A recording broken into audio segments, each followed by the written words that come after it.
So welcome to this interview with Linn Thorstensson. Linn is a registered nutritional therapist based on Cork, Ireland. She serves on TCME board since 2018, and she's part of the World Mindful Eating Month team since 2017. She does most of her work online in one-to-one nutritional counseling. And do not forget to check her Happy Healthy Me course, which is an outstanding introduction to mindful eating. And you can find it on her website, straightforwardnutrition.com.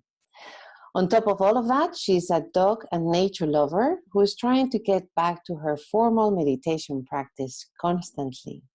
Linn, welcome to this interview today. Thanks, Kuka, and thanks for having me. And I just wanted to say as well, thanks to all our participants for World Mindful Eating Month. And it's been really great to see so much interaction and genuine, deep sharing. So I'm sure you'll agree with me on that. Mm. Yes, and I also want to thank you for all the work that you've done as part of the team to this beautiful, outstanding theme.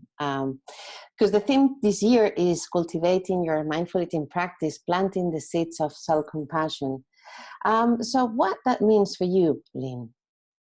That's a good question. You know, when we came up with the theme, and I suppose like we hear about self-compassion, well, it's become a lot more popular. I think people are talking about self-compassion, but I remember, I think it was at my first silent meditation retreat that I went to where my teacher was talking about Christine Neff's work and self-compassion. I remember thinking, oh, okay, this sounds like something that would be useful, you know, for my clients, but I suppose also for myself. And it's, you know, like it's easy to talk about, but it's not always so easy to practice. And I think what I find for myself, even in my everyday life, even though my inner critic is possibly more quiet these days, she's also become a lot more sneaky. So she can pounce times when you don't see it coming. So, you know, when we talk about mindful eating practice and self-compassion, I think, you know, we live in this diet culture, and, you know, many of us are dieting on and off for many years. And even with food and health and food choices, try to make healthy choices.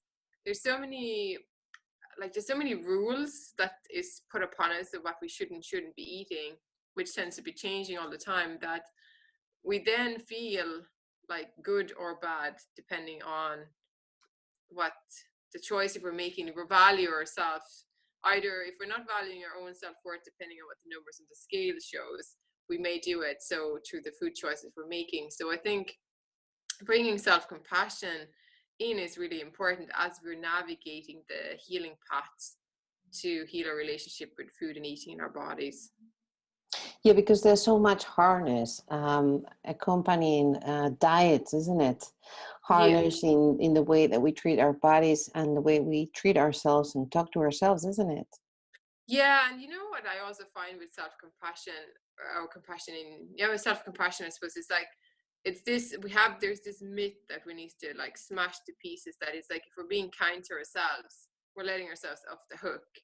And I see it it's a bit like, I see it as sort of in the same space as acceptance or a forgiveness. It's kind of like, well, you know, I'm just letting it go, and, you know, I'm not really sort of, you know, paying attention and all of these things. Whereas actually what we're doing is like, we're being kind to ourselves, where the intentions or the actions may look the same, and the intentions are very different when we're choosing, making food choices from a place of kindness and care, rather than from a place of restriction and fear. So I think that's important. And I think that, you know, we have to let go that some of this myth that somehow if we're being hard on ourselves, that works better, because it doesn't.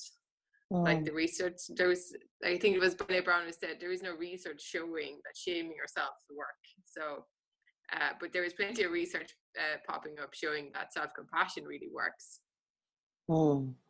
Yeah, and that's a journey as well. A journey. That's why we call it this year cultivating, because you don't you don't plant one tomato and eat it and that's it. You know, you have to keep nurturing it and planting, you know, and sometimes planting new plants because the old ones are not working fine, and you know, so that's a whole journey.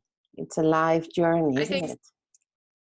yeah, and it reminds me of, like, you know, we are in towards the end of January, and I'm just thinking about cleaning up my vegetable patch and looking what seeds for the season, and knowing that it's cyclical. You know what I mean? Like, just like you said, we don't plant one tomato plant and then it may give us one fruit and then we eat it and then we kind of go, well, that's great. No, it's done with that. Whereas, you know, if you want more tomatoes, you have to plant new plants and you have to continuously mind the ones you have, and then they keep giving you fruits.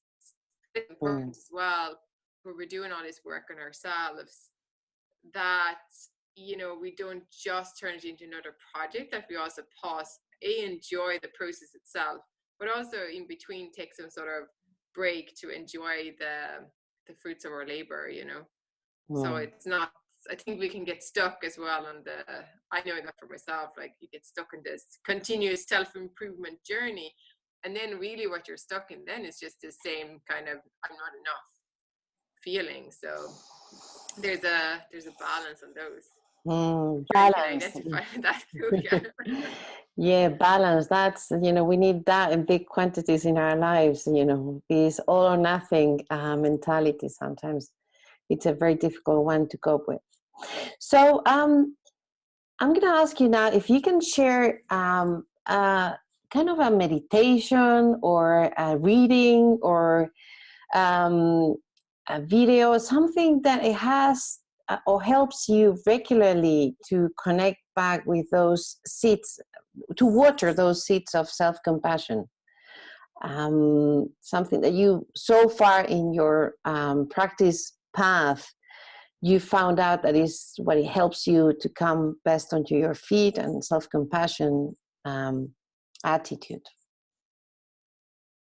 Do you know, I think one of the practices that's been very helpful for me has been loving kindness meditation. And I wasn't really aware of it actually until I went to my first silent retreat some years ago. It was sort of taking a leap into the dark, not being a particular regular meditator or knowing quite a lot about mindfulness at all at that time. And I just found it really, really powerful. And the way my teacher was teaching us at the time is she would always start with somebody very easy, and it could be a pet or you know, if there was a person if that's very close, but I always chose one of my dogs, and then from there to yourself, and then from yourself to the rest of the room, and then to the rest of the world, you know, as you expand it out. But I found that starting with somebody like, or someone or somebody, some being that is very easy, that I know, like if I think about my dog, it's very easy to love most of the time anyway, and then being able to take that same sensation and turn it towards myself.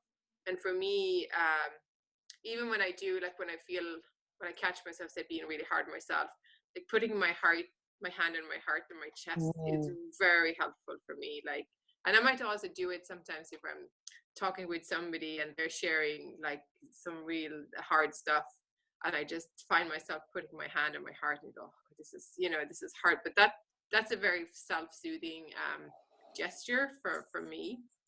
Um, but yeah, I find loving kindness and very helpful. And I remember, I think it was when I was doing the MBE program, and we were doing a loving kindness meditation as part of it. And I was sitting there, and one of the phrases was like, "May there be ease in my life," and I could just Mm. feel the tears rolling down my face.